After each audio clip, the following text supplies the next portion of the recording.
Welcome back to Animal Wonders. I'm Jessie, and today we are going to be doing a hangout with the animals, which just means we're going to spend some time with them without any agenda. We're just going to have fun. First up, we're going to spend some time with Kismet, the African crested porcupine, and then we're going to visit with two of our bird friends.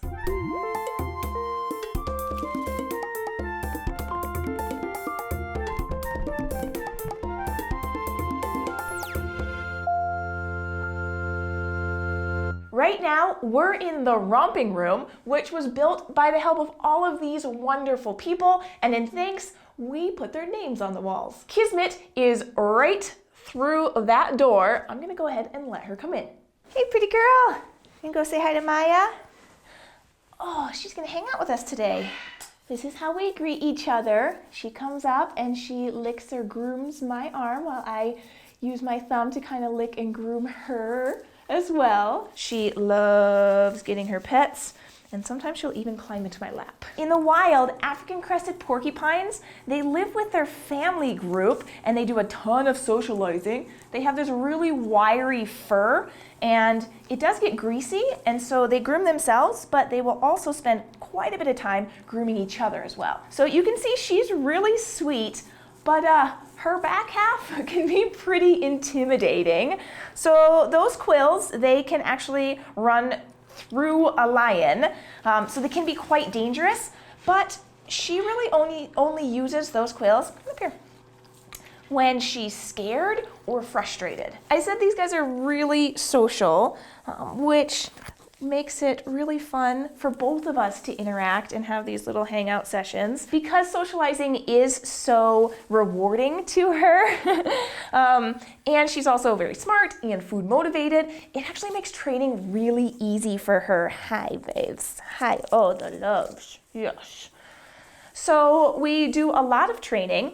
She has learned how to target and circle and go into a crate, and we've even worked on going on walks. Now, going on walks may sound easy because a lot of us are used to doing that with our dog, but finding a collar that fits on a porcupine is a little more challenging than you might think. So what we have figured out is using a dog collar and putting it around her chest, and I kind of want to see if she wants to do that right now. So when I trained her to put a collar on, we had to go really slow because it's kind of an unusual thing to have something strapped around you. And so we used tons of treats, and she has to totally be willing to participate in this activity because you can't make a porcupine do something they don't want to do. They have to want to do it. So what I'm going to do is have her come around to my other side. Come on up here. There, you eat your treats. They're all on my lap there. There you go. Nicely done. All right, so the other challenge, once I get it on there, we're good. The other challenge is actually taking her for a walk because she doesn't really like how the leash feels on her back quills. So that's what we've been practicing so far. I'm giving tons of treats, very, very, very reinforcing for her. Let's go ahead and just walk around a little bit.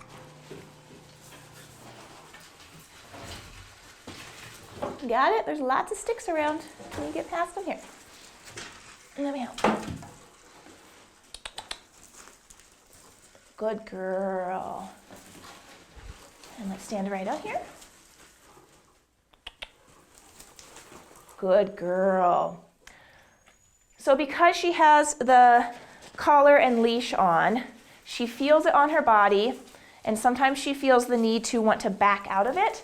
And so giving her lots of things to focus on is really important. If I just kind of let her do what she wanted to do, she would get pretty focused on feeling the weird feeling around her. And so I like to give her a target, good girl. And you see that I was having her step up onto that stump, which she feels, she's like, I know how to do this, I feel confident in this. Here, come on this way. Good girl. And so if she feels confident, then she feels comfortable. Good job. Now I'm going to do something a little different for her. I'm going to slightly pull on the leash just a tiny bit so that she can feel it.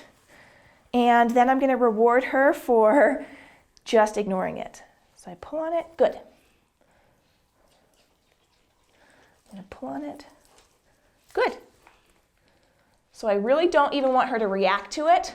I just want to pull on it so it becomes a normal thing. See how she's pretty much ignoring it now, which is great. All right, I'm gonna ask her to do one of her behaviors. She does a circle. You circle. Good girl. All right, that is pretty good. I'm gonna go ahead and take it off of her. This is just a mini session. Take that off. I'm done. What a pretty porcupine. Yes, you are. So we are still working on our walks. We walk around inside on a leash. She goes to presentation, so she'd be like walking around in a big gymnasium or outside in a field in front of a big audience. We are not going to go outside today because it is 3 degrees Fahrenheit. It is very cold outside right now, and neither of us would like that very much. You can see that she is very into attention and getting tons of pets and treats. I'm gonna go ahead and give her the rest of these treats. She's gonna chow down a little bit. Normally, all of her food would be hidden in things that she needs to find or dig into, so like a cardboard box that she has to rip into, or hidden under some soil in a pot, or hidden around, like just even under a log or something. And that's all the food. We're all done with the food. So some other things that she really enjoys are adventures, and then also painting. She enjoys getting out and making paintings, so that's something that I enjoy doing, she enjoys doing, and then we can actually sell her artwork to raise funds for her food, because she likes to eat a lot. Are we gonna do chin kisses now? If you are interested in some Kismet's artwork, it is for sale on dftba.com. I put the link in the description. You can actually get some that she's already made, or you can request custom colors and we'll do it just for you. So Kismet requires a ton of interaction. She craves it, she likes it, and so we spend a good deal of time just being in here with her and taking her on walks and giving her lots of different kinds of enrichment. All right, Kizzy, we had fun, huh? Yeah? But now it's time for us to go visit some other friends and say goodbye to you. Can you say goodbye? Can you say goodbye? Sniffa, sniffa, sniffa.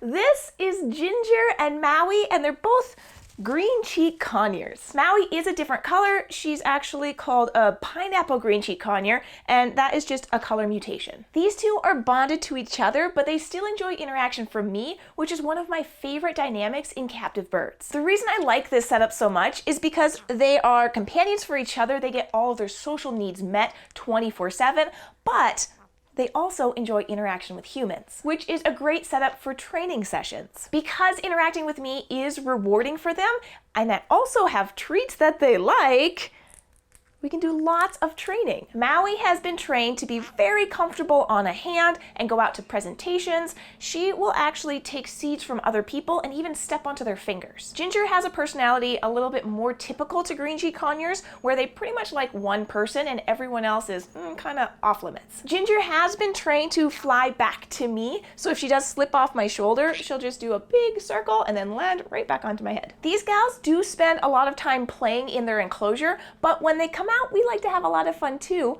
Maui's favorite thing to do is to hang upside down, which she'll do all the time in her home. But she'll just like be totally comfortable hanging upside down like this. Ginger does not hang upside down, and I think that main reason is because she's actually missing her toenails. There you go, baby girl. You can see that her toes are malformed. She has no nails anymore. And instead of having zygodactylus feet, the 2 toes on the front and the 2 toes on the back, her toes have kind of moved all forward. This one will move backwards a little bit to help her hold on like that. But she doesn't have very good grip. And because of this, I do keep her on my shoulder quite a bit. She does like climbing up. Sure, she is a very good climber, but she will sometimes slip off my shoulder. She is fully flighted, so if she does slip off anything, she can catch herself, and she's very good about not getting into trouble and coming right back to me. So what I'd like to do is show you how she flies around. I don't want to like push her off my shoulder or anything, so what I'm going to do is set her somewhere and then she will come flying back to me. Ginger will fly to just me, but it actually is more rewarding if Maui is with me as well, so both of us together is like what she wants. So when Ginger flies, sometimes Maui gets excited too, and she'll flutter around, and she's not a very good flyer, so I'm just gonna keep her on my hand with my finger over her toes, so she does flutter, she doesn't fly and crash into something. You step right onto that, Ginger. There you go. All right, you ready?